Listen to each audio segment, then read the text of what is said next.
kusare ngal pay ngal labangal nantungal inde pay ngal nanda ede ya payle sabuna foko no fo wana gotu sabuna si ko fide ara no alla defi ma gol sabuna moyni ayni tay ko alla kiti aray atan nan nak musi en wambe landaru de o saydo yo wo be signal ne ay don kirbi ko di video di do woni signal tak ko di video di do woni stop tak donc ça c'est des vidéos des rois na vidéo birdi donc quand vous me voyez en béret rouge donc vous devez comprendre ce soir aussi on va taper plus fort musi en wambe landaru de donc andi kono yibbe duudiri non wo ko non aybe kadi beydo ara eno hande kikkide do en yetta jama on salminen be lando den sibe jam arten fi ko fiondi konka leydi meden no andi don non jango bimbi wonno ko FNDC on yaltayno ka hore lawol holla piji boy e fi landa go départ Mamadi Doumbouya on donc andi ibe installe yimbe e nder ipage diame faletebe argol attaque pazon holla façon di gonder ton stratégie di tawaydi comment il fait ya kon wadi mi fait ina yo artiste jodo ko paza d'ailleurs d'abord c'est mon artiste donc il fait partie de mon corps il fait partie de mon sang quoi donc il faut qu'il passe d'ailleurs chers Guinéens chers compatriotes pour sécuriser cette vidéo qui va taper encore je vous demande de liker, partager et écoutez-moi attentivement. Patiemment. Donc vous allez comprendre beaucoup de choses aussi ce soir. Musibe en wambelandaru de wata on hulu sendite vidéo hedo don gonga jidin. Tandaru de fi ko miwi ko pay kusare, ndaru ko pay kusare yewti kon.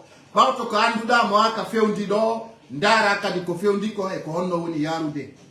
Musibe en wambelandaru de ndemo jobere wietende FNDC ko mojo bere fokutunde wulbingol FNDC on no fokiti wulbingol CNRD on.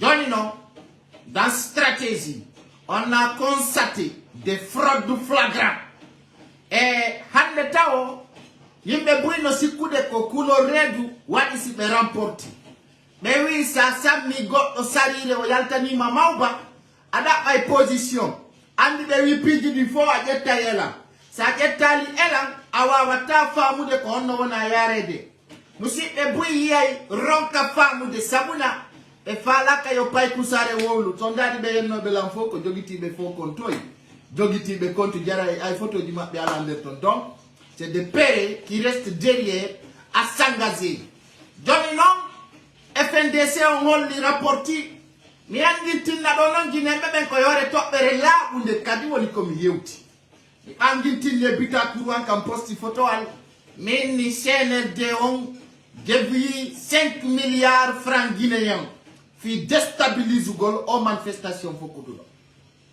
endano ko dum don dara kanko foni ke menge o andi tinno hanki hare be nangi tisortuji FNDC tawdi wana kam e jonni ordu yo di moddine parti kadi moddina don iphone ke menge hewti o tawno do 1000 t-shirt falsifiadi kanko tigi tawo ngaldi wana din don tu nongo e moddina hari be moddini no goddi go parce que min mi soulignino ha mi avertisi rappeur do Guinée joyete don Jeni Alpha min mi yoreno e media jidi parce que pigi puy mi yaltinay min na ko neeta si mi wowli wonde nder yontere on tawa résultat yalti e nder dum don foni ke mengele mabbe makko be yawno be ndaari e tawi don 1000 t-shirt no moddina tawa na FNDC neli di yo moddina besia ko buri 2000 t-shirt hino moddina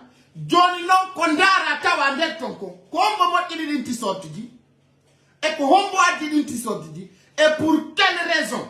Chef d'état-major de l'armée on yamiri militaire de ben fop hotu gol ko kam iden fokinti ni guerre tawo ko guerre stratégie. Donc c'est pas la peine de critiquer certaines choses. O yaray al hali fion fam ko fiondi ko Tawende Lundon Tao, Mamadi Dumbuya, au John Notao 2 milliards, fi fabrique golpiji, déstabiliser Lundo. Et puis, une autre fabrication à la rapidité.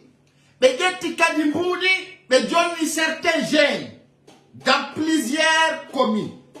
Kotawata Bouino Humpiti Fi Moudou. Kwa ni badawana crise carburant. Ko fi ta FNDC tipo kaore lawa. Mais Geti Dimboudi non 5 milliards francs guinéens et finance fi Django. Johnny non au bout de l'idée, il y a des stratégies fortes. Oui, de ralentir à andenta be ko miji. Famine, il nous a ralenti ha andenta o 5 milliards mo yaltini. Yaltina ikander banque ton. Adda finance a donné certains jeunes de 50 000, de 100 000, de 200 000, de 1 million. Plusieurs ça. Les sources sont claires. Johnny non, han qui arrive des syndicats de CNRD, parce que hanne, no wodi ko goddo landi to arana en question. Landa golen si CNRD waraye. Dum goddo doit ka landa de dum. Ça c'est une question non événement. Ah, ko wari compagnie kunkung Abdallah, dunga che goddo. Mais aujourd'hui, ils vont tout faire pour mettre des accusations flagrantes sur certains leaders. On le sait bien. C'est leur mouvement, c'est leur objectif. Johnny non ngandi taw et wawi kander programmé perdu n'angol de taw 5 milliards francs guinéens. Donc il y a des personnes qui vont essayer de dire que non, je ne crois pas, je vais de près. Il y a une vidéo que je vais vous montrer un petit peu, ça ne va pas dire. Là où Fonike Menge explique cette réalité. Cette réalité qui s'impose dans notre pays.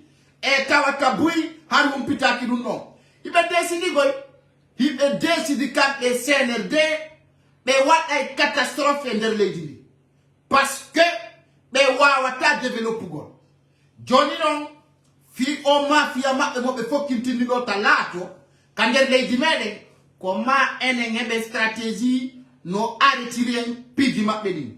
Maintenant, quand nous Pita, je vais montrer d'abord cette vidéo que vous allez suivre. Ici en direct, voilà. Voilà. Voilà. Écoutez là.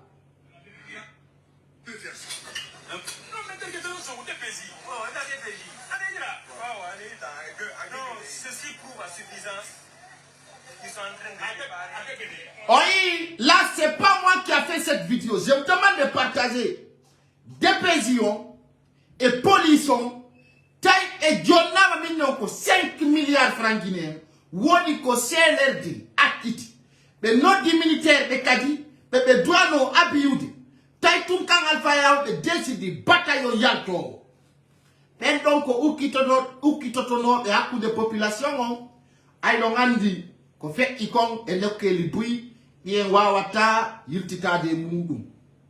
Ko tawata, ko sori civil, ou qui toto à coup de population, wara ennemi de munderton, barmina wope, gagna wope. Johnny non no, comment insister sécurité.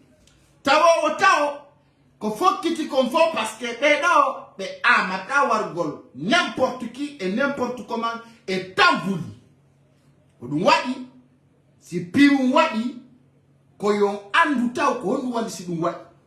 Donc faut ni kemengea, yaltini dundo. Ko tawata kao arido 1000 t-shirts 1000 no mo inende hombo finance bi hombo won mo inde et pour telle raison be mo inani di t-shirts donc Guinée bebe be doit ma femme gol hande kadi samakala aldaine CNRD dal oy t-shirts di voilà 1000 et quelques 1000 t-shirts. C'est que lui, il a vu, il a un tour.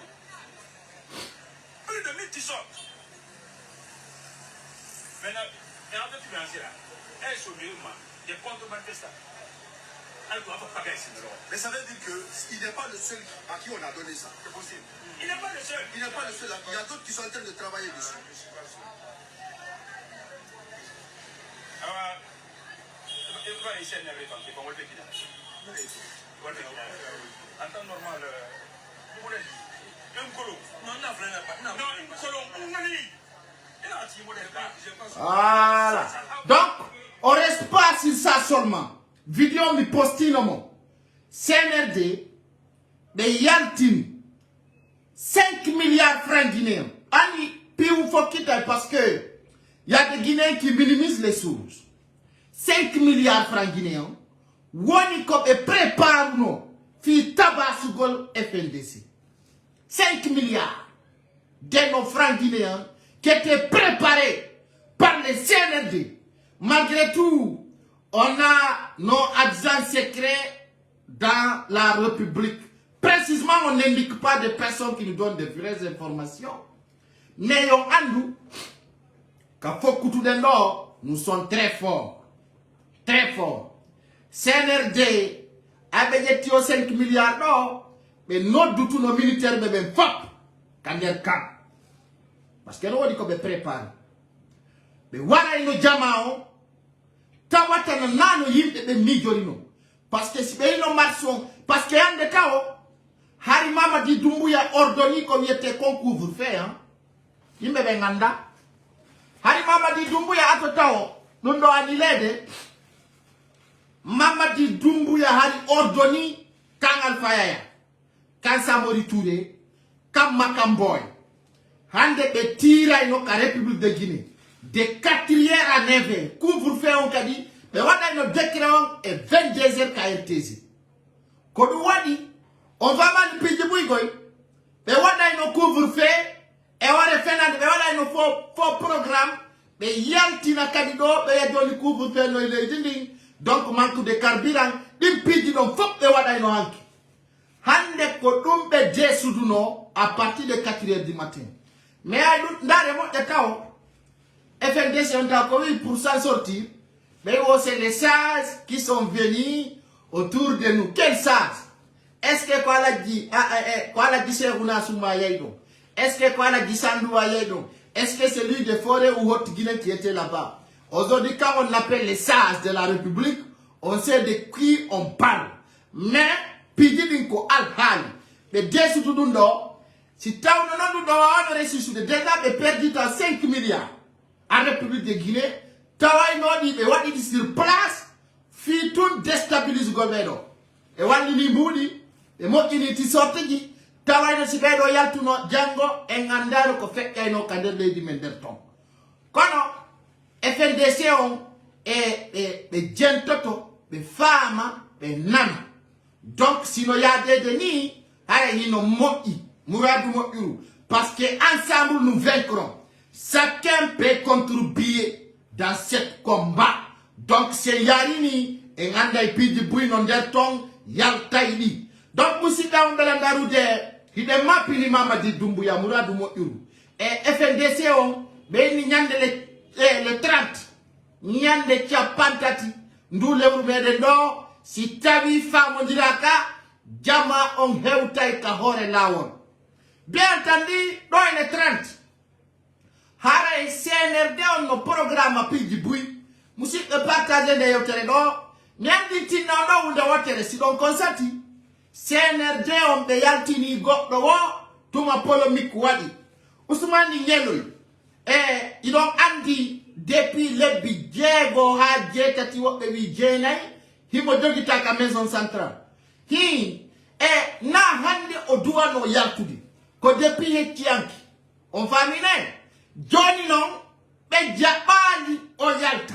Kono siku de CNRD, mène une influence Johnny Bebenka social media précisément.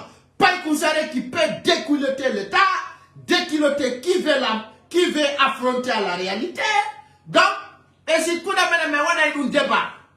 Ari CNRD, no si coup de si Yaltini Ousmane Nyeloi, regardez, quand vous imaginez. Sarl White fait partie de l'interpellation de Ousmane Nyeloi. Le moment qu'il était à la défense. Hande Timi Ousmane Nyeloi et Sarl White ne dit photo. Je vois l'affaire des caméléons parce qu'on m'a tout le caïdamo dit c'est comme un coco avec un soi-disant procureur Sarl White. Kon bewata. Ade et dans la technologie, dans les sociomédias, si vous avez pidi, aujourd'hui, quand vous imaginez, je n'accepte pas de me mêler dans les faux débats. Parce que mi désorienté, c'est déjà, mi andu be ami gaini, mi andi onto mi sofi tabe, tawata e wawata même ni nagol. Ils vont tout faire pour contredire. Ils pourront pas. Hande sondari obe yatini Ousmane Nyele. Hombo accompagnement, Sarl White. Ah, ça devait vous poser des questions. Mais je remercie aujourd'hui. On remercie beaucoup Dieu parce que Ousmane Nyele est libéré sans mourir en prison. Mais les CNRD attendaient le bon moment pour en profiter sur son image, pour le libérer. Wana ara ginamba ben ko dundong yilloto. Kono sai kaduno wata. Tawi Allah addi wunde bunde nden on forudi. Hande sondari. Bawto kame ngoliri lobby international di bepina ilagine. Bouya, ça donne dans tout ça d'abord. C'est quand je vois en Guinée dire que la Guinée c'est un pays souverain et indépendant. La Guinée, faut savoir des fabricants ngolore mouhaï pas dans le pétou. Pas dans la vidéo maximum. Hande, lobby guinéen, no fout dans le total. C'est n'abinong et entreprise au Tosokoi. La Guinée ta au kalako be jongi koko nyaula. Ala ko tawata ko la Guinée, jéani du ngorem. Kala ko woni nder la Guinée.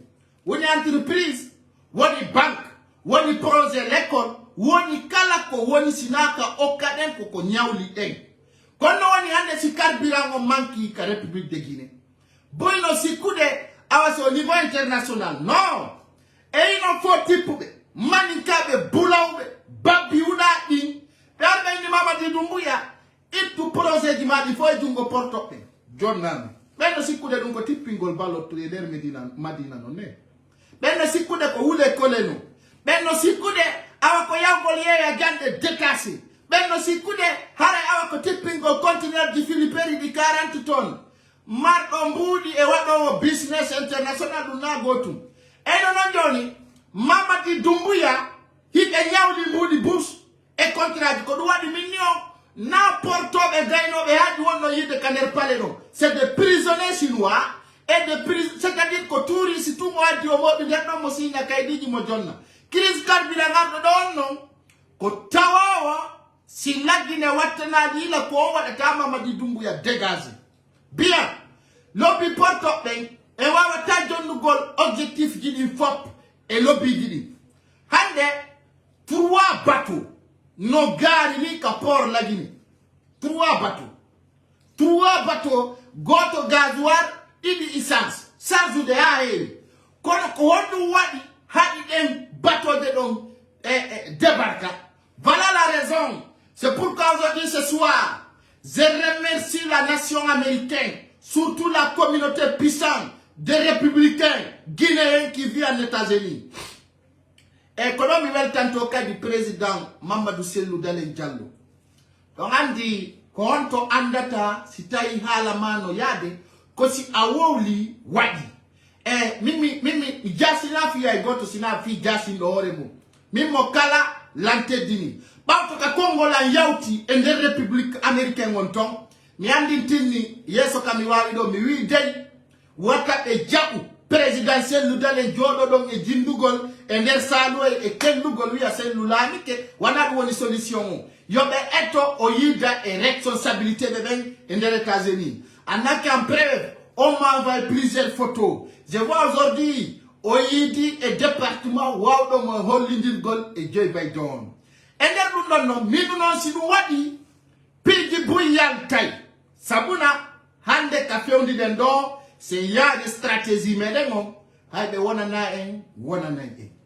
Ça veut dire au plan international ça yadi e yade tede e lobby di gaina didi ko be wawatama wallude lamoda harawula hande ka wetunu media didi fop hay ministre on kanko Morikonde il était obligé d'écrire un message au président Cellou Dalein. Malgré tout, hande be noddude et assise nationale et dialogue national. Wana FNDC de holiday ko entourage contre Cellou Dalein fokiti et ko hombo woni ba o Cellou Dalein.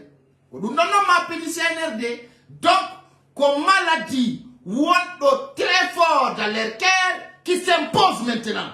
Donc, il y a un petit mot de président Cellou Dalein annulé qu'on faut continuer au Canada pour rencontrer avec des responsabilités et de l'États-Unis. Quand c'est lui qui est président, donc, il faut novelty. C'est lui qui est cadre bébé, donc, il faut novelty. C'est lui qui est tant que c'est des personnes qui dirigent un État, il faut novelty. Parce qu'ils savent bien. Situation, Cellou Dalein, ça fait pitié. Normalement, mais Cellou Dalein ne fait pas pitié. C'est toi-même, Baouri, qui se fait pitié. Parce que sans comprendre les choses, comment ça marche, on est aussi kudo que Cellou Dalein yurmi. Ko on dit ici que Cellou no yurmi. Ko on yurmi parce que commission mon nouaya à République de Guinée. Bien entendu, hande président Cellou Dalein o wawi hebgolli sabruji ɗon top yiidugol e ɓe lamɓe ɗo so yiidi e ɓeɗo waɗa procédure ji bus ɓuray ɗiyen kadi wallude ka nder leydi meɗen ko ɓeɗo wawata wiwgol hande goɗɗum nattala Guinée ronka natude na commerçant pour le Fouta de wana commerçant maninka de uforese ko ɓe wiyata hande Mamadi Doumbouya a beppa e janggo si weeti tawon ko ɗum won nder ton hara jilla hay e hudarno laaɓi poste. Donc, les Américains doivent nous rassurer maintenant. Nyande go joy baden holuno dictature ngachay Afrique, coup d'état di ngachay. Et bien entendu ande engedi que président Cellou Dalein ko bangintini, hare o futti ko wadu go ton émission de télévision di jandudi. Ara joni ara tawata wana hay enen Guinée yentum wala tafi président Cellou Dalein. Donc ça c'est un grand boulot, faut pour nous contribuer et der dundon. Donc on de tawore ko sincère et très clair. Kala wodi do Amérique, woni militanjo, woni neɗɗo tawaɗo ha ɗum ɗo laati, woni combattuɗo fiyo laato, woni de l'extérieur à l'intérieur. Pay Kousare te remercie beaucoup parce que si siga ɗum ɗo kadi waɗi e nder France e nokkeli buyi o yiya joni changement mo miijanoke hande ka wetuno nami ŋaali de médiaji ɗin laɗine ko kamɓe woni haalande to hoore maɓɓe. Cellou Dalein était à la Maison Blanche, Cellou Dalein était en Cellou Dalein a rencontré tel. C'est pas notre affaire. Notre affaire aujourd'hui, c'est de mêler la mission et laisser le Parlement va parler. Donc, c'est clair ce soir, on va revenir sur les crises carburant République de Guinée. Bien entendu, chers Guinéens, chers compatriotes. Et nebi alan de Mamadi Doumbouya, mon yapiri fenande nyande gosi. Et au carburant non, ko bewi kontao, ko tuma parisi niwo, si carburant on nata la Guinée. Malgré non, Mamadi Doumbouya be duinino mo. Ha o itipi jibu e jungo ben français. O Johnny Maninka be tawbe anda fi dum. Aw ko dono problème ngari parce que ande kabira natali taw parce que on port mo yoton donc wana la Guinée jeymo. Ko Turki woni ko signe un contrat e bay Alpha Condé. Mamadi Doumbouya wata itude dum parce que so yande mo mapi kala ka oyata hara isori no wani ya hore otoal makonga. Je vais montrer ce soir tawata kala ko Mamadi Doumbouya bouza ta fe ondo hay automakon malgré woko blende atawa isori eno wani ya hore magal hara isofero ko kala yirata yes yana et il y a des images qui personne ne peut détruire, personne ne peut dire c'est pas la réalité. Bien entendu, c'est Guinéen, c'est compatriote. Au Kiris Kalbila, non. Nako 12 000, oui, non, qu'on voit la 15 000.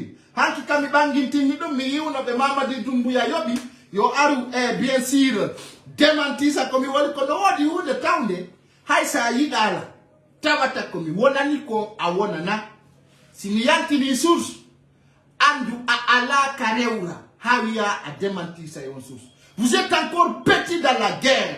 Vous êtes encore petit. Parce que si ka païkoum, andu ka païkoum. Païkoum non no mauna. Mais païkoum zare kodo kaudo mogoy. Andi ton kadi. Wana hande au foot di koko nebi. Donc, à chaque moment quand je fais sortir une information, je vois certains vont essayer de taquiner pour déstabiliser ça. Et ça ne marchera pas. Kala sikuro du marse ko e bepalon tigi wonata aya hata wakawoni hersin de orema bien be onni non fi o carburant manka ko du kambe fala no hollude Betai carburant on mankino parce que mengala no Mamadi Doumbouya ko erreur njeno ouais. Get go 4 millions de réserves carburant na anamani. Ayo wali nu otai ko nambara makobalejo. Johnny non derton carburant manki o jettino no on business o yatini e jugo be français France no jana goddo e o jata. E tiama Mamadi Doumbouya ya nyawlo e carburant ku yoni. Afrique do kala inno do basasa e porto on tigi fenay honto on tigi rewata Afrique on do rewata sasa porto ko alla wadi fewndo do Afrique développata si porto tawaka. Il faut que vous acceptez cela. Si tari non ayni ay kilinabe be awdata be ati kadi habe nyawlo e carburango e ko yoni trois bateaux be addoy porto e banki pour depuis be débloquer de Allah non be débloquer de Fio de rala gine banda de euti. John Loka be yati pingol don carburango. Ben différence il do new différence tel comment din o yobe si carburango tipine. O joni ko ordon ko France urata. Ordon ko France urata si tawi carburant poto la gine. Si nous non continue une semaine. Si nous non continue 2 semaines. Kono yarata. On andi Mamadi Doumbouya lante mo ni temo don ka. Hara den tori Allah tabe famundi kala ka famundi ra connectata Allah tabe famundi fe kodu tori de Allah tabe famundi e malgré pigi buina fo kitinderton tawai di kadisi di yanti hara hay Mamadi Doumbouya no mapi joni no do andi carburant no manke ara na ner do tu grand s'il vous plaît butina ne la nani kono woni do kay nyawdo li on va mi si der carburant o manke de République Guinéen Naka capital tunde wole tefimu yomu kankan labe kalaka andirda no manka directement jonna ni taw be atuta wa region di lan ni few be atia capital ngal vidi kambe be abitu awa lendi karbira yaltai dépôt di ngakita he Mamadi Doumbouya si tout va bien awa dono den d'abord comment Mamadi Doumbouya si marche carburant podon o Johnny t'apporte un projet maintenant, ça c'est la France. Si nous n'avons gassi, mais y'a pas qu'à dire dette qui dit voilà que si na contrat ou non d'ondon, fille en France qui ping carburant. Si t'as mis nous l'attaque qui va à darna bateau de monde non les 3 bateaux, t'as got al tipotako. On y a don nom dans quelques temps, si jama on y a tanta Mamadi Doumbouya rabomo. Hando yi image di kateren ko ko yalti de tele Madina.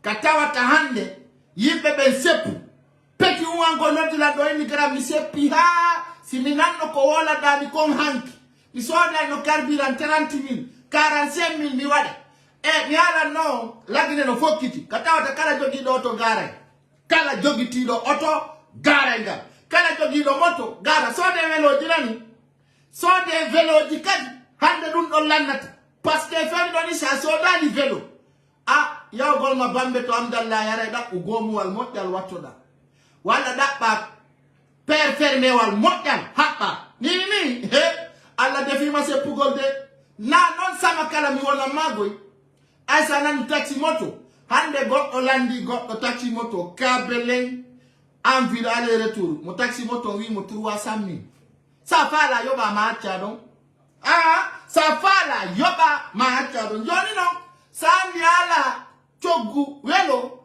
daka gomu wal modyan don andi pade gomu ka pade gono tongari gomu ji ay sembuda de labata daba modyan watoda hara andi sa fo kiti doko ko de musa ta pade den tajata hara sepa yaka wala ni ma ofo toda ma daba welo ru moduru ko dampa sa tino kadi adu no lanni hara do pay ku sare wanno ma alerte o avertisu no ma o andi timma kidago Aïdine kambe wida be jango ko mai de belete no. Kambe wanano ko be fala ko. Donc soyez prudents et très fort. Kambe la manki no gasa non be négocier yaltande. No gasa kadi be négocier no gasa kadi be ronka fa mondirte. Ay be wi njandu gol na du woni hakki.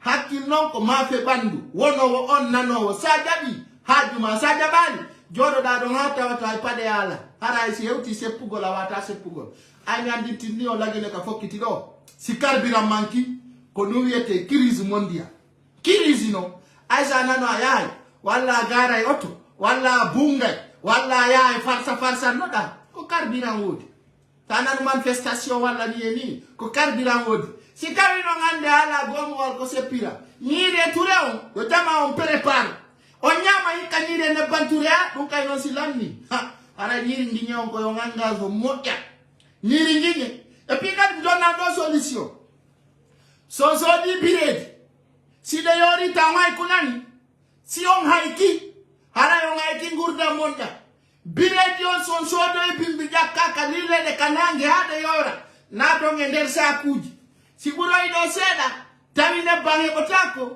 e piidigo e maaro ton heɓotako aysa nano a termay a yiw anano a termay basalle nebbantuɗe ko sa yi bireedi o son soodiɗe paykoy koye ƴakkali heleɗe fof naton e nder sakuji si ɓuroyi ɗo seeɗa on duufa e ñaamon nani he kirɗa wallay mare bireedi yorɗe ɗen so ƴetti on hayki yeeso ɗo seeɗa aray ko tawton ko conséquence feetuɗo fen tawata a duufa e bireedi waɗa sukkar yara tawale no feƴƴinanama ñallal ma ngal ñalani on ɗo faala ɗo ƴettu bireedi mum on paaka ɗo si feƴƴiɗole gokkunni bireedi on ɗo si on hayki heɓotako sabuna bireedi ko wonnon ko heɓude fewno ɗo taw haykude watta on haykude ɗum ko teddugal e moɗon ono woni république de Guinée ko ni noon mi yaalirani on ha mi ronki fuɗɗiɗon jaɗugol ta on jan ko goonga e mi yiɗa do hege wara o so ƴettinon on bireedi ɗon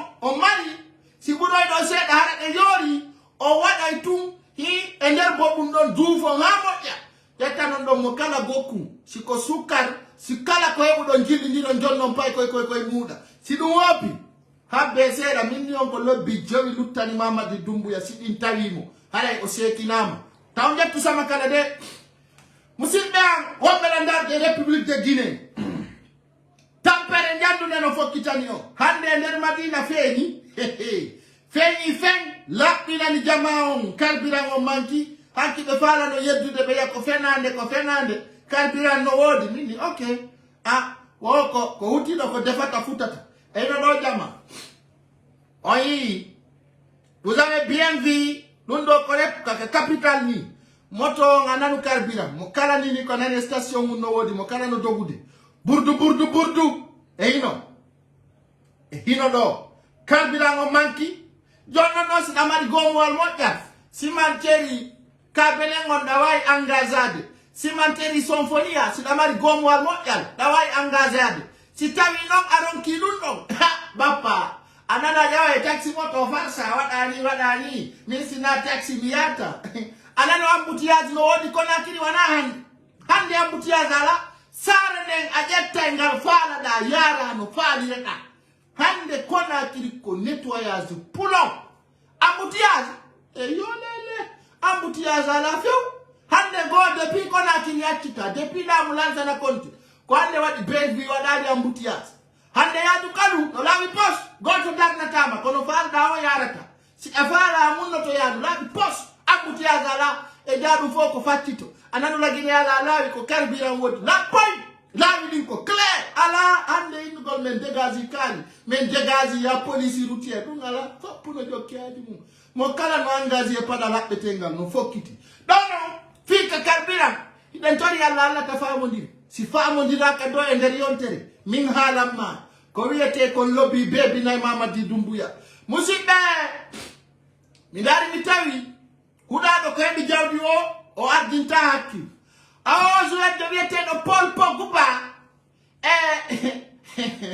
mi yigine fo mi hollan taw ko andirton taw ko puyɗo oɗo na wallugol laginari ko amugol mo mari noon gonga mo nodditama yo ñaamu koyon tigi ar ñaama ay sabuna si Paul Pogba enni wallay nagini ara ndaaru ko kirɗi ndaaru ko kirɗi min noon kam arno himo amaday himo wakkili gamiɗi ɗum Paul Pogba no engagani ɗum e nder Guinée yimɓe ɓe moƴƴa noon himo amude ndaare nani si tawi noon ko oɗo waɗi développugol leydi ɗi Paul Pogba on andi yare ko ɗum ɓeynata sindala e farta ndaare ɗo a joyi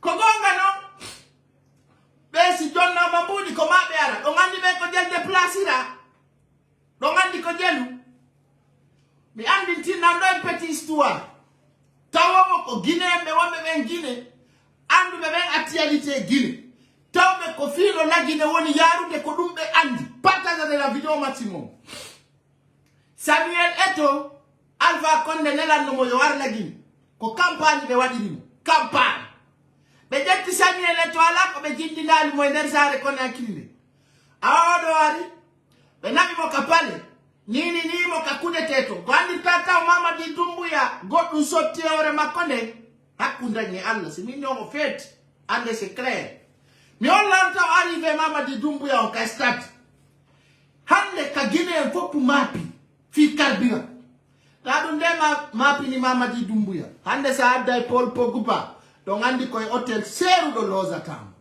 joni non na Paul Pogba tungoy e ino wiete do akon e ino wiete do ko honno ndu Togo kono ndu inete ko Adebayor di bandi jino hino akon hino Paul Pogba hino Adebayor e groupe ko jokkibe be do benel do la Guinée fuside da do la Guinée na janku wana resodu wana porose koynu go tunzem la Guinée je veux que la Guinée développe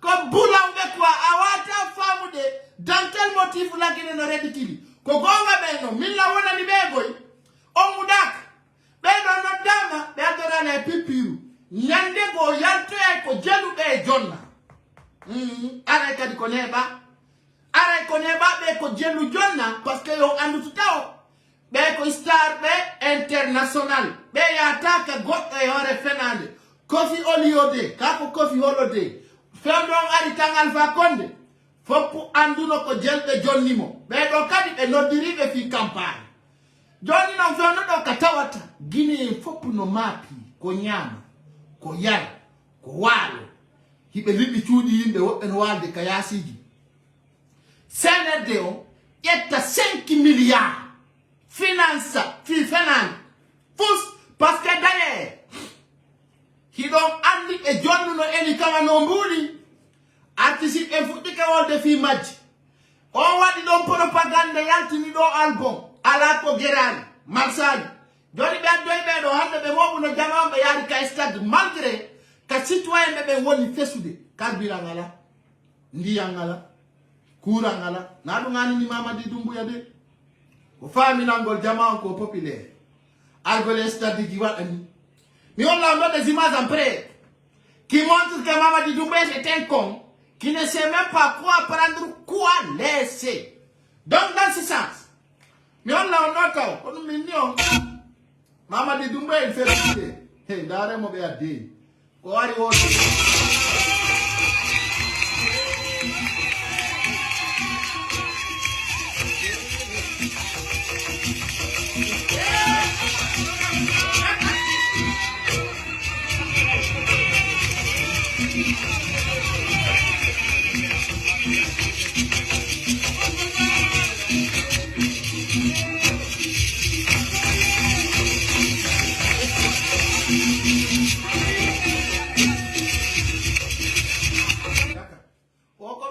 est conseil sénégalais et qu'on ne vous dit donc cité d'où ça pour bientôt ani on cité gasal ko birdi tout ningalama bepale on a do buye no mari budi ko fenande pus lande e kon so gayni cité makko mo fuddi do nder Dakar do lande mo so gayni tiki on andi Guinée e no ko tampini ene en yiay do jama si kongo so woni rappeur international wala so woni hunde kari ala ko wala landa nela ngekon mo fuddi no cité tele jamnyaajo gasi on cité gasi on kon mbudi woni dabbudi kono yo nganda jode sikon ala ko ngala on pousse ala fous rien absolument kono nyande ko ara yo nganda taw fuso ala ke mo konta milliardaire be en Afrique do ko birdi ko do wadi piji gono ton mardo e nuno mari e jettudo mbudi mu ngalfini e banque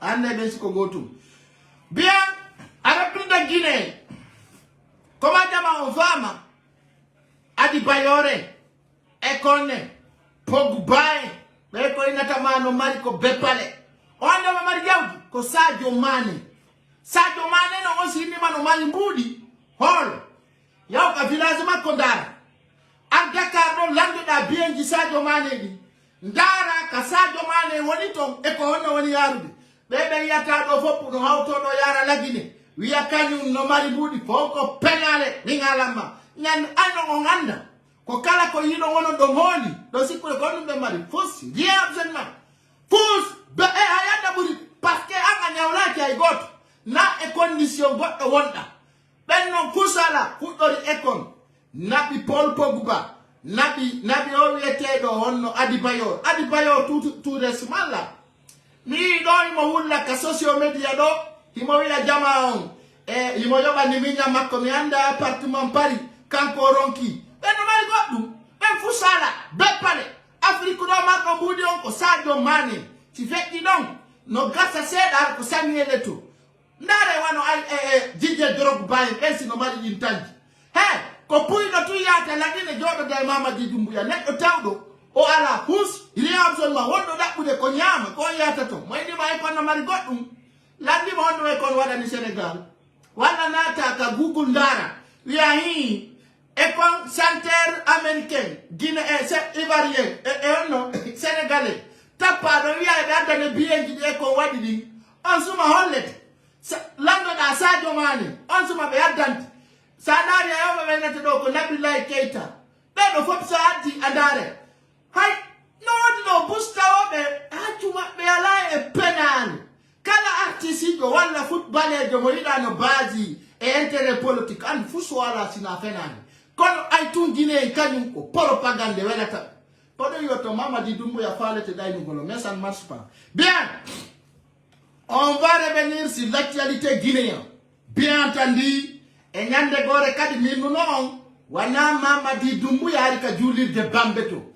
Hande non, ende o video do, miyaktina na yon preuve, tawo o goto yeddata. Minu non e on vendredi. Hari Mamadi Doumbouya no fella e koingal, o wawata immagol. Hande non, mi holla yon do, avec des preuves. Honno wana Mamadi Doumbouya yawno ka julir de Bambeto. Donc ces preuves là, ce soir, ça va taper encore. Kodo minni o mimmi de jogi preuve jani hidi la bi pos. Mais de ngade ta hollugol Mamadi Doumbouya tellement qu'il a peur. Ndare do arrive makon kandere stade nani. Hey, jama ndare do. Regardez bien. Wo ko légitime. Nyon la on ta we. Abe wi kander stade to Mamadi Doumbouya 0.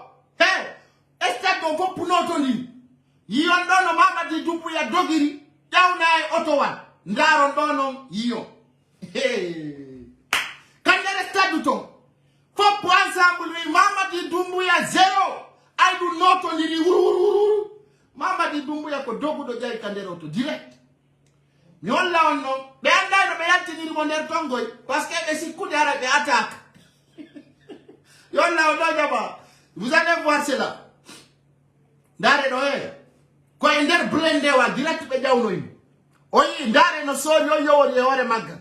Tellement ils sont hyper. Ndare awa ta compte de yo engore to anga. Ko nder do be jawno Mamadi Doumbouya directement. Be jawni mo nder ton. Ndare do e. Oyi do mo darika. Misiki no jogi no fin karial. Oyi do ay otipike. Jama wa cha otipi. Ha otipi be andi ko kanko. Fopu haldi yo Mamadi Doumbouya 0. Wo transition wana manda. Kauna no be jogi mo direct. Be jawno mo nder do e ino. Vous voyez? Be jawni mo e. Be sécuriser kadi oto wangala be yalti mo kander stade nder to. Il avait peur. Kadi reportage wala ta yore muye. Be jabata dum do yalti. Et c'est clair, l'angandi non. Pas le bouillard no nder to hari no engagé sina puji mundi nge TikTok puji mundi. Ben donc RTZ on yalti ta wala media ji lagi lagi. Kono dum do yaltay. Mamadi, aya wala na kaka. Joni non adi Paul Pogba ayo wi mbudi. Adi Icon adi Adebayor wona ni makadi catastrophe. Tento campagne na a populaire. Jonna e hino ko hebudako. Tawata kadi Ɗum ɗo no heccini image international yalto on koɗo Mamadi mais harnete aduna. Mamadi, tu vas être déçu pour toujours. A anday ɓeɓe sikkuɗa a debi ko fenani. Musidɓe mi holla on ɗo non arnoɗon ka julirde Bambe to tawo wana Mamadi Doumbouya few. Gina Bambe landarude en daɓɓa hoolare. Kono si goɗɗo yewti hunde tawi a darimo e nder duuɓi. Si tawi a hoolaki ko wowli kon wata yennumo. Allah waɗi ko wonɗen ko wadde ɗo wana fi eneni walla egri wonɗe waɗirde ko paske ko Allah waɗi e men fewndo ɗo aroya kadi e woɓɓe goo. ɓawto kam mi jama on wana Mamadi Doumbouya ari ka julirde Bambe to buy faala no détractude nde yewtere hay médiaji goo anduɓe ɓen ko vrai wana Mamadi Doumbouya ari e faala yeddude. Joni noon wodi yaltinɗo réalité tawi wana Mamadi Doumbouya ari nder to e ino addanoɗon ɗo ndaremo ɗo moƴƴa ko ɓe adduno ka julirde Bambe to ha photoji Mamadi Doumbouya yaltina woɓɓe compari ɗi buyno ton ɓe anda filo wonɗo on ka CNRD parce que information ji go si men yaltiniɗi ɗi wawata heɗude hakkille guinéen jon ɗum waɗi simi innuno on ɓaaw simi arti ka studio an ɗo sa ala hakkil sa ndarilan a feetay. Je l'avais dit ndare vidéo on joni noon eno ɗo addanoɗon ɗo ndare mo moƴƴanani et puis ko idiol sa yimo sa anda Mamadi Doumbouya aye ko Mamadi Doumbouya direct surtout si tawi ko image en distance parce que guinéɓe yoɓe andu pourquoi image caché si tawnone Mamadi Doumbouya yo waddi gonga ka yalti si o forsano yalti ka media piji buy yalta do parce que soni ɓe gari no andi hewtimo kono non addi a Mamadi Doumbouya yaltu ko fita ɓe innu o maayi ɓe affronta paleo parce que sur ɓe yaltinanogoy mi yaltano min na guinéen si wanno 4 jours 5 jours o yaltano komin yaltano min na ɓe warimo yo sori ɓe yaltu rebandi ko tawale kadi ko clair ndare ɗo. Mais vrai. La ressemblance physique de cet homme, souvent confondu au président du CNRD, est frappante.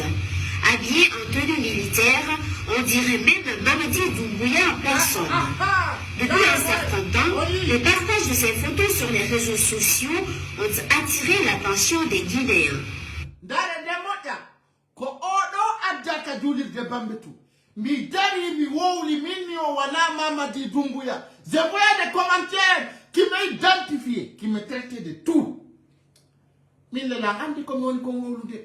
je savais ce que je disais. Avec des vidéos prêtes à la communauté. Non, baby, non, pas qu'on s'arrête mal renseigné. Ah, mais quand on fait de canner palais donc, quand on y va, quand on fait donc on doit andu ɓe ɓen non ande découvrimo goy mi yiɗano yaltindemo kono ay ari ha médiaji go yaltinimo en yaltinay nokkeli bus Mamadi Doumbouya no présenté dara wana kanko ɓe arani Mamadi Doumbouya ka nder pale ɗon ko yatta 3 fois fi nangugol mo ɓe tawa ko o jooɗi ɗo ha woɓɓe lando siko kanko ɓe nana kanko il y a plusieurs fois la première fois que vous pouvez Mamadi Doumbouya de les Guinéens n'ont pas au courant. Qu'on a tout. Et les hôtels on doit ko kapale don. No arde les semaines on a yes. Kabenanga ta ministre de Bouinder. Habbe goku. No gasa no yiti kamali do ministre be acha ya gondare do. Incroyable mais vrai. La ressemblance physique de cet homme, souvent confondu au président du CNRD, est frappante. Habillé en tenue militaire, on dirait même Mamadi Doumbouya en personne. Depuis un certain temps, le partage de ces photos sur les réseaux sociaux ont attiré l'attention des Guinéens. Mais comment tout cela a commencé? Masabu Faye, Chingue Folowe, Hadja Aminata Silanama, Kimbia, Joma FM. nous n'a dangi fene logondi ane ana ala mengenara genu mora président colonel Mamadi Doumbouya manie depuis na araba ane siga mo waldi eli mana kim fanne wal ma barman na travaux ndene amana be Doumbouya bonjour mfanne haja mina tasilabo woka ve yo be ya bo Doumbouya bonjour garae L'audio la capale che mi giochi di matto ta pai ngal progetto gemere fusa ore mande. D'accord. Bonjour. Adangi. Ma fait to barate kindia qui. Aga fait sabouira. Leri biri fanu ma fait fala radio qui. Ane kindia menge Doumbouya bona be. Okate model biri naba. Wa mali. Ine nun Doumbouya to emane melkere nera. Okate modèle libéré naba wa mali alako ana mécanicien ya na ramfari afangana tambeyi aga fait bête so. Le chef de l'État et son gouvernement étaient récemment à Kindia où réside Eric. Très malheureusement, cet homme n'a pas pu rencontrer son sosie. Depuis son apparition, son promoteur Sekou Kamara ne ménage aucun effort pour l'accompagner dans ses démarches. La Guinée bilingue falfe gilei ba fait Kindia la. Donc Doumbouya to bala fa Kindia ena gambe nga kate model libiri naba nga so kankui Doumbouya ganto naga muno masodi kankui barma sori amunana Doumbouya la fama donc naga hala aniak monun Doumbouya ga mo borto monun Doumbouya ala ga mara giri ku mona mo borto mane donc sabu fan yo mon nambe mfa sabu isto benu ngakate modèle libiri naba ala ko monu président colonel Mamadi Doumbouya ga mo borto aga kolo mo fa misali. Moi étant un homme culturel d'une dizaine d'années d'expérience auparavant parce que quoi andi jama on andi ko odo Mamadi Doumbouya woni nabu des missions jimu pourquoi depuis Mamadi Doumbouya eti lamungu o yaltali hani quoi Guinée beben andi franchement wana Mamadi Doumbouya et puis jama on andi en réalité ko odo Mamadi Doumbouya woni nabu de maintenant on le fait sortir dans les médias soit disant moi je connais pas Mamadi Doumbouya je ressemble à Mamadi Doumbouya bepale jama on andi ko CNRD midi ko et ça devient maintenant très propre bien entendu très propre ko odo be jetti be nam ka juri de bambe to Mamadi Doumbouya de nyande tawno wata garo de ko gama ko ngal des images en preuve sort maintenant Mamadi Doumbouya woni piwada bien entendu chers Guinéens chers compatriotes ender tournée di fop ender la Guinée mi holla on do image tawdo hande ko Sarl White wadi siga dum do malgré Sarl White tant à intimider les Guinéens surtout les influenceurs hande no fi tourne gol au pass jonnu gol yimbe ben ko hilno ko do min non Sarl White o ko ma Guinée be ben affrontam wola namo gonga kan ngare hande ko Sarl White Ousmane Nyeloy darodi andi ton non ko Sarl White condamné Ousmane Nyeloy 4 ans de prison. Vous voyez cela? 4 ans de prison. Kono hande ki e fala no si kugol awasi o image do yalti harai be tournia ki les Guinéens bébé. Les Guinéens vont s'asseoir bien parler de Nyeloy. Chaque chose à son temps. Nyeloy est libre alhamdulillah. Mais ce que CNRD réservé de Nyeloy ne marchera plus parce que la passage est passé. C'est terminé. Donc, hande, kalaka événement ali, ko unto be falete wadde, be trompa jama on, be ina jama on bon. Il y a quelque chose qui arrive, ils vont préparer tel et tel et tel. Harako fenande fous. Bien entendu, haray non, fio manifestation. Fokutunodo Django le 23. Il y a des gens qui ont non, andintine jamaon, il y a un fort problème. D'ailleurs, attendez tout de non, fait qu'on dit fi kunjium tawo ko breve woni wadde bien entendu breve ko Salimatu monene mum e babe mum e minya mum sumi e nder suudu nane moƴƴa ko Ammara Camara wowli ko ɗum waɗi mi anda si tawi so yehi heɗa golɓe so nanay ko ɓe wolata ko e si on nanata nane moƴƴa Salimatu na breve e ko breve woni wadde wona baccalauréat jonno Mamadi Doumbouya hino ko fodi ɓe ko Mamadi Doumbouya wawata ƴettude goɗɗo naɓamo au niveau international ko fenande Mamadi Doumbouya d'abord gouvernement makko reconnaissant ko au niveau international plutôt ɓe ƴetta étudiant Guinée ɓe naɓamo au niveau international hande ka fewndi ɗo taw kono woni onon on famani onon woranaɓe ɗum ɓen ala hay nokku ko passeport diplomatie la Guinée woni natude wana e ambassade hande ni si haaju Mamadi Doumbouya yani France ko yo ƴettu visa si haaju Ammara Camara yani France ko yoɓe ƴettu visa bien entendu ko ɗum woni on famani joni noon e hino ko ɓe wi kunjiwum ɗo ɓe ƴettani mbuuɗi ɓe hokkori o ko ɓe wi o ko yo jangu ha o heɓa bac so heɓi bac ɓe walla mo o yaha o jangoya e leydi goo joni no wonɗo wadde breve kadi no luttani mo ɗo ara duuɓi tati est ce que no Mamadi Doumbouya jooɗoto ɗo duuɓi tati o yi ko penale ko ɗum Ammara Camara waɗi si wi mi heɓintinnayi on ɗo fi on nanu ko andirton lagine marsali few lagine marsali jantiteɗo nani écoutez attentivement écoutez attentivement la transition chef de l'État gente moƴƴa nani nanon ɗo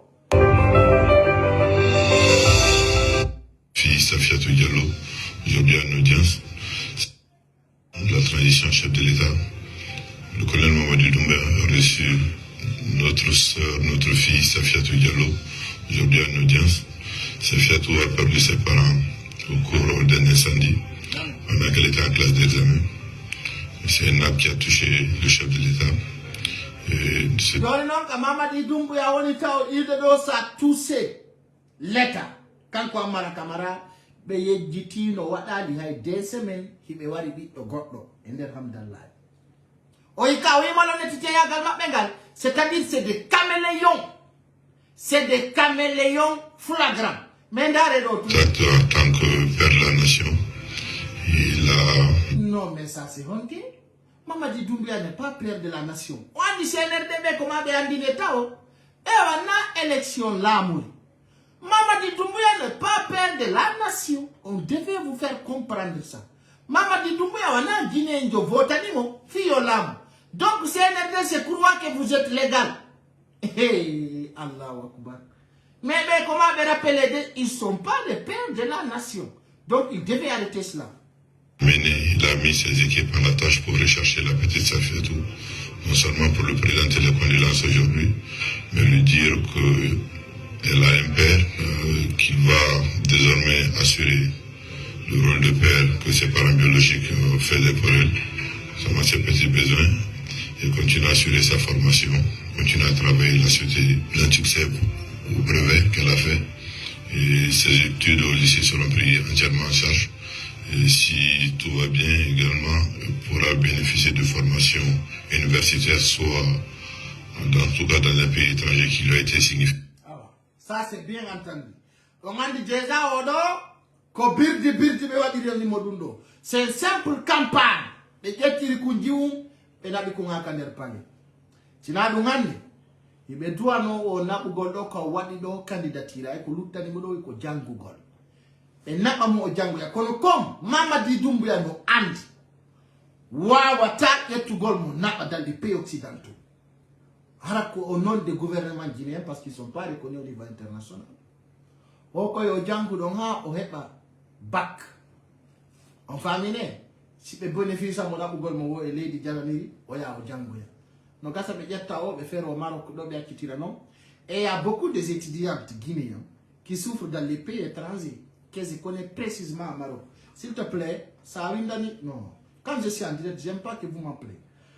Donc, les Guinéens doivent comprendre cela. très franc. Très franc. Donc, démagogie,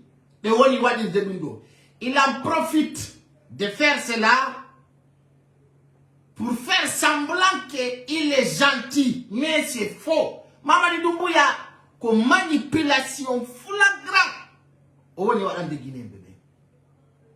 Alors, famille Guinée, bébé, bon, mais des petits en charge. Mais qu'on fait un comme on l'a noté.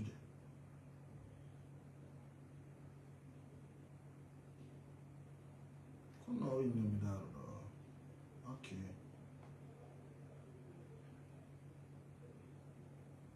Ah, d'accord. En famille, Mamadi Doumbouya, Kodon Osuti, comme Magouyagan et Fernande. Donc, ce que je vais vous dire, Guinée, bébé, nous doit avoir très attention.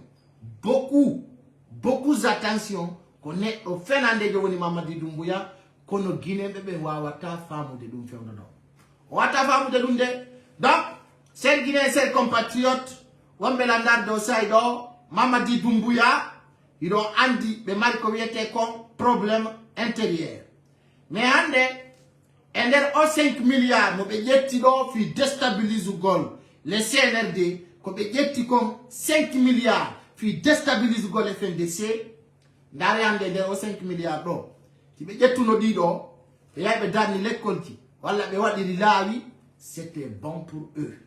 Quand nous avons une vision CNRD, c'est comment éteindre ces loups-d'Alain, c'est de faire tout pour empêcher la voie de ces loups-d'Alain passe en République de Guinée. Donc, ce que je vais vous dire, chers militants et sympathisants, il faut puis vision maintenant.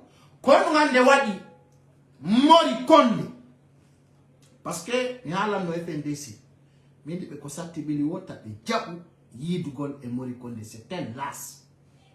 Mori Konde est dangereux pour Nafigi du Hulbini de Mori Konde. D'ailleurs, je vous rappelle, Mori Konde, il m'a wudu de mbou, il m'a yaltina ender la Guinée. Kankoba, Amaraba, et Tawata Paille, le Bouika de Adender Dakar, no, Bebe Abdi. Tawo Bebe Kadi, il no wudu mboudi, Abdi no. Mais, ça va sortir, hein, mission d'Idbori wa Denindo Fop. Nyandego faut para yaltugol musik be andi be wawata portant de sendu dalen plainte joni no be arata wiyoygol ko piège non jantudo woni ko CNRD woni tandano de lo président sendu dalen o piège do non e wenkitay mo do labbina men Guinée yembe be ara suspendugol procédure ji Kiev in fap be nakala ko Kiev jogiti fala wadugol citoyen de Guinée yo anilu hande kadi pour site Kiev mu Mamadi Doumbouya jedinion ala latade on famine parce que so yidum do fono latade fewno do ko parce que c'est le galeng dehors du pays. D'ailleurs quand Bilavogi soi-disant premier ministre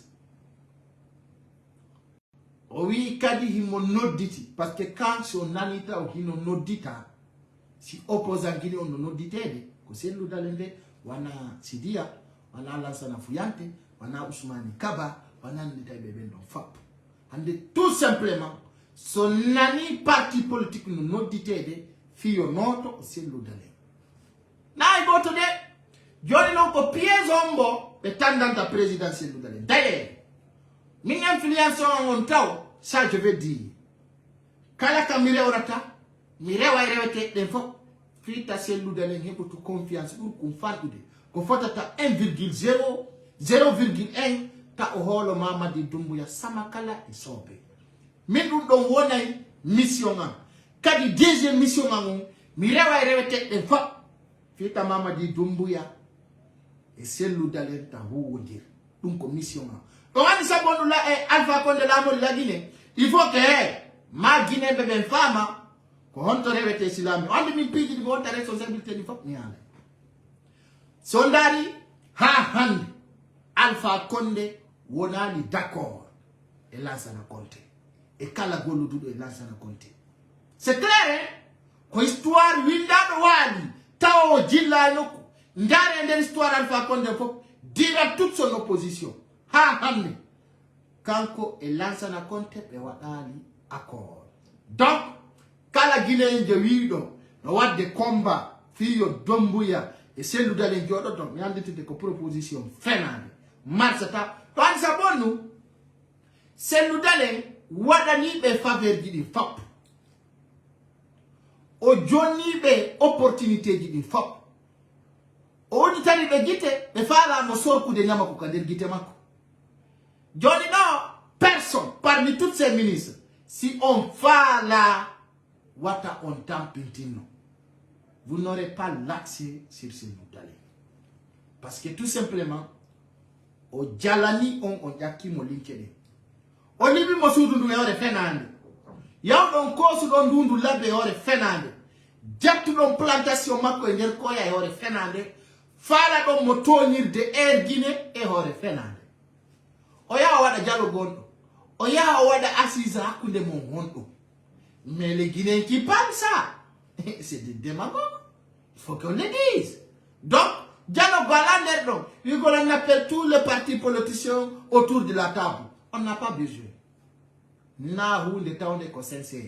Mais ils vont tout faire pour dire que Cellou Dalein woni falaka benabudi. John non comment pilibe? Quand on pousse Mori Condé, ha o wi hande ko ma o windana Cellou Dalein. Yo président Cellou Dalein andutu be planifiino comment li éliminer kono ay alla no dandimo no wallimo imo wakili ko dum sovi mo nder ton wana an wana min. Donc il doit catégoriquement arrêter à la immédiat de négocier soit des dialogues yo andi be flagrant CNRD dialogue ala kunde mabbe ko wondi be ko passage de pouvoir ko dum woni nder ton ala to négociation ala to wigo dialogue national ko droit et devoir droit makon devoir makon ko wujja ko 2010 ko yo hettu ko lutti ton tagu makko soru ko CNRD porte partant noto ko CNRD tampata empêchement CNRD en tagu makon yedu c'est pas son affaire. Donc là c'est qu'on doit lui dire nous militants et sympathisants tagoto wolu fidum wiugol Cellou Dalein e CNRD no doa jodo de gol be jodo da be soka mo ni si Cellou Dalein ari ton ko piji didi o habbi ko so abe to nyam walla be soka walla be waram ko dindi ay fus ala ko habbi la Guinée joni non da ko kanko woni solution la Guinée sa ngani o poro parago fop be wola be barindo be ya be itta fop ko Cellou Dalein parce que hande si tawno num be waaw no jogitorgol Cellou Dalein no be jogitori non caso di Fofana ou Djane, c'est fini. Mais hande be andi, au niveau international, hay fous à la Kobewal. Au niveau national, ko crise nyande wo e nyande. Hande kongo holo to Jonna Doumbouya Moudi. Hay goto. Donc, autorité d'un président Cellou Dalein déjà, ça montre que le CNRD est coincé. Et non rôle même, ko watten kon enen. Ko yen rew rewete en fop. Fita Cellou Dalein. Hebu confiance sama kala e sobe e Mamadi Doumbouya donc rôle me kala ngar rewrete holle doute président Cellou Dalein hono Mamadi Doumbouya sama kala e sobe donc yo imposer si dum wadi hondu nganinta CNRD ko honno be gerdata fino be débarrasso e Cellou Dalein hande Mamadi Doumbouya o organise élection o organisa o hebi échec donc non c'est clair. On l'a fait échouer. Moi, il y a ma transition échouée. Maintenant, il n'y a pas de transition en Guinée. Ko bandi get lady en otage. Car, là, c'est de Mamaya. Aujourd'hui, la Guinée est prise en otage. Personne ne dirige. Ko clan jodora. Hande nini, hande Mamadi Doumbouya no ko père de la nation. Hana imo hulita. Hana imo diwo. Aujourd'hui, Mamadi Doumbouya ne peut pas se présenter devant le peuple sans les fusils. Il ne peut pas. Mamadi Doumbouya ne peut pas balader dans la capitale guinéenne sans les militaires entourés avec des armes de combat, même quand, des fois avec des missiles. Onko lando sudo todo, Lato mo susita de kawani o. Lato mo susita wat gol face au peuple. Lato bepa le ka. Donc voilà mon lami. Hay goto Mamadi Doumbouya na militaire lami na Guinée. Hande ordumako à la marche des républiques de Guinée. Donc ça soit clair. Enen oron mengon ko yewta gol présidentiel lu dalen samakala e sobe holare ala hakune makko e CNRD. Tabe jododu, tabe yewtudu. Si be fala no be yewtira. Ya be yebda de communication makko. Aujourd'hui yo andu ko kanko lami leydi ndi. Hande ka Mamadi Doumbouya duwa yawde nata fo ko sendu dale yata nata. Si fi lagine no nodditede. No ya Mamadi Doumbouya no noddite. Hande ko salle de conférence on Mamadi Doumbouya noddita. Ko intervention hombo Mamadi Doumbouya nodda ayo wiya o ko kanko woni responsable leydi ndi. Ko responsabilité hombo yidu don e Mamadi Doumbouya. Hay lambe ya hay nobe don be akiyade parce que be tay ko bandi. Wana on neddo mo habino den enen no. Hari ben fala yo Mamadi Doumbouya on exemplaire. Ona Mandela, ona neddo tawdo ko estati e der lagine. Hara kala ko o yalti yimbe be wiya hino Mamadi kono dum landi. Ande organiser élection o furkanni ka fotude e makko ko gemere. Hay wondie. Ko fotude e Mamadi Doumbouya ko gemere wondie. Ko salo pa. Ande da sikuna mo wada barki. Kono barki ala ko huda. Huda non kala ko gerduda e huda ko holle ke jikku mbabba makko mba. Non. O falaka, o yidi, o yida, o wi organiser élection, o wi organisata, o furkanoto. C'est clair, quand on dit mo andi, c'est clair pour lui. Mo andi hande, o wanana, o yaya. Il va quitter le pouvoir. Donc ça soit clair pour lui. Donc, faut dire il te dit balde non yiga. Parce qu'il y a une crise nationale. Malgré que on fait un peu de faux campagne, il n'a bon, la Guinée souffre, on va voir à l'intérieur du pays, la Guinée doit se donner la main. Ils sont en pleine galère, ils peuvent rien faire dans le développement, ou dans la population, on en a marre. Donc, il va y avoir des plans qui ne peuvent pas aller. Quand on a pour mettre today, hibeda kuje plangi no e wadira Guinée yembe ben ko don kadi buli kanude e no wallata Guinée parce que si Mamadi Doumbouya watti do lebbi didi la Guinée kadi ko crise kawo woni yaade hande ndare wiya ko tuma parisini wosi kalbira nata la Guinée total sel kala station do la Guinée are o kadi non andi ton si c'est nous dalen famondiri e gouvernement français andi mi ne bi on halande mais Mamadi Doumbouya bengo makoko libanais français. Elle n'est pas vrai français. Wo di français France. Wo di français be tawbe kadi ko nder français on be jeya kono dum way. Ko be nata comme black américain.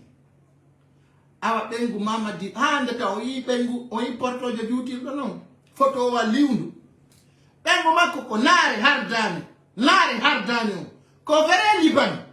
Jono mo jetti o libanejo. Himodai der Guinée be minana no sa femme c'est une gendarme français pepale fous ala ka hiki hati kono ay tun Guinée kanyum kala ko wala na are no holi awa jonna be nguma ko français yawo de bulo ka don bato wal gota c'est que je vais vous dire benguma ko libanais français simple tawo ala ka di ko coordonner holli la Guinée fous debbo responsable gendarme jo français no jombindira ci Mamadi Doumbouya andu ko fala no jombindira siga on bandijo mais personne kono be arabe be famille na Guinée be awa Guinée kanyu anda on tad na on fewndi be famille na Guinée be donc ils vont mettre la Guinée au chaos hare ko yore bepal ana mandi be ngoma ko libanais français na hay d'origine français donc ko tori den no kadi présidentiel lu dalen ay Allah wa isa budino wodi hide mari et partout à république di fop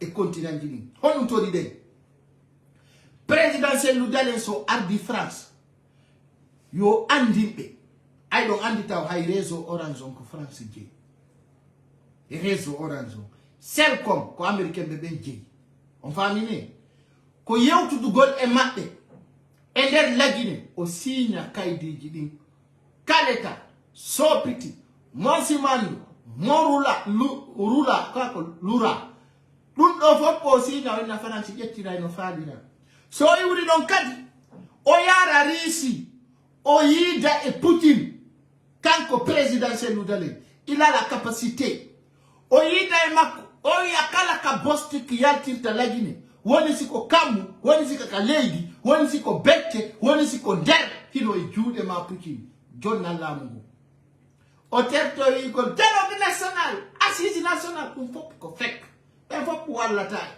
walli e wora una guri so yidi e on o rewa alman o yida ko debbo undum o yakala social e butti debbo ko ni lagide mi halfinima walla metta leydi jobdo yoto sina katti bule rondo to Mamadi Doumbouya hakunenge alla si porto signa ni makaidi si goddo yima alamu ta ko fenen dare do ala sana watara ka porto be wi o lamu to Côte d'Ivoire hey jama yaw no 4000 morts be wi ala sana watara lamu to o lamu yaya jamme do ay porto be wi Adama Barrow o lamu to ender Gambi do hey walu no sekko nyalli walu no ari Mamadi Doumbouya yaya jamme no e ondira non donc awa jode mandi to do lagine ko yeto do nous sommes indépendants nous sommes souverains et puis lagine be metta nangude ko nder palle be woni sari tuma wi don popo gardi fo no wala dacca Mamadi Doumbouya yasi hoccama ama yora pita e capoto wal filmamo jonna goddo don 6 mois organiser élection fekja so ndani Mamadi Doumbouya contener de makoben wana gine begoy holla on do video mo gasara buyi arabube be tawata Mamadi Doumbouya ne itiri Israël ko garda mo fewdo do tellement que ko wuli e kara mo ko be makobe dar abbe mi holla ngero video do o yiyay je vais vous montrer ça je vais montrer cette vidéo ka tawata Mamadi Doumbouya fewdo ne ka cortège makko nare no derton ay woko ben holi defanda mo ndare do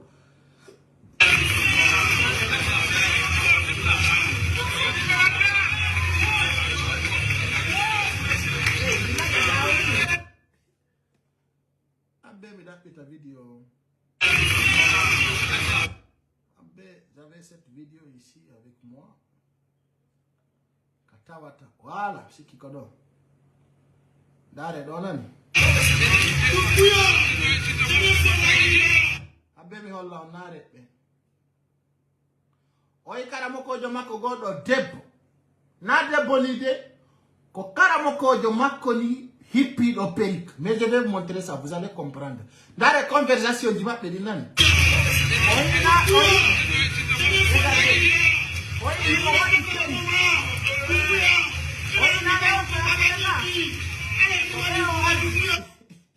ko be wadi mo nodda be buuda ka nder pale ton ko be woni mo wadande sadakaji makko penale he ka fejjuno do he min kala ko mi woli e fi Mamadi Doumbouya si afala mo na ora jango ay résultat sa fala mo na ora ko dina be ombe mo be gardude ni malien be no nder tonde donc vous allez voir ici attendez je vais vous montrer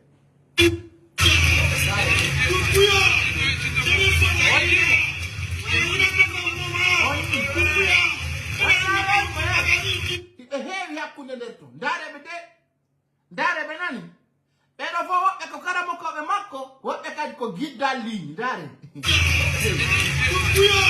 o do ko je na je ko ni de ko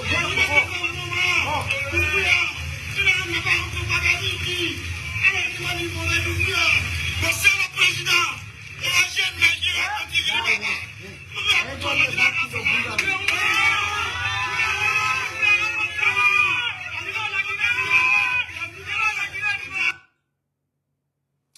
yala ngo goddum men nali be so be fo kono wobbe gono ton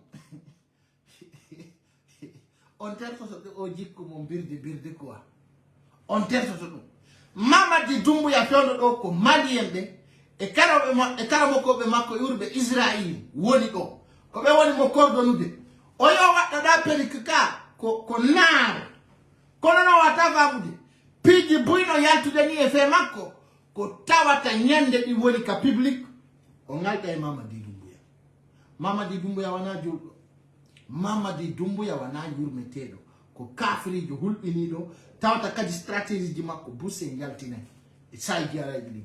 Donc il faut que les Guinéens comprennent, on a une affaire avec un bandit très fort, un bandit très fort, très fort.